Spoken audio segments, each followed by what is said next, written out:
దర్శకధీరుడు రాజమౌళి దర్శకత్వంలో తెరకెక్కుతున్న high expectation movie Baahubali 2 April 28న థియేటర్లలోకి వచ్చేందుకు రెడీ అవుతోంది. ఇదిలా ఉంటే ఈ సినిమాకు రిలీజ్కు ముందే వార్నింగ్ వచ్చేసింది. ఈ సినిమాను రిలీజ్ చేస్తే థియేటర్లు తగలబెడతామని కన్నడ ఇండస్ట్రీ వాసులు ఆగ్రహం వ్యక్తం చేస్తున్నారు. కన్నడ సినిమా ఇండస్ట్రీ డబ్బింగ్ సినిమాలను ఎప్పుడో బ్యాన్ చేసింది. కన్నడ చిత్ర పరిశ్రమను కాపాడుకునేందుకు వారు ఇలా చేశారు.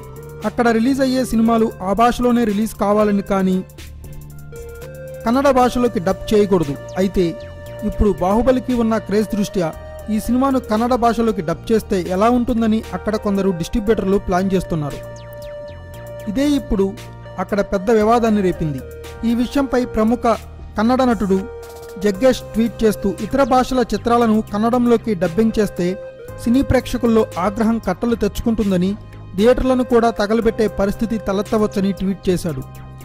దీంతో జగ్గేష్ ట్వీట్పై కన్నడ సినీ పరిశ్రమలో భిన్నాభిప్రాయాలు వ్యక్తమవుతున్నా, ఎక్కువ మంది మాత్రం డబ్బింగ్ సినిమాలను కన్నడ భాషలోకి రిలీజ్ చేస్తే కన్నడ నటులు, కళాకారులు ఎక్కడకు వెళ్లాలని ప్రశ్నించారు. తమ వినతిని పెడచెవిన పెట్టి డబ్బింగ్ సినిమాలను ప్రదర్శిస్తే స్వయంగా ఆ థియేటర్లకు నిప్పు పెడతామని వారు హెచ్చరించారు. Thanks for watching. Please subscribe our channel.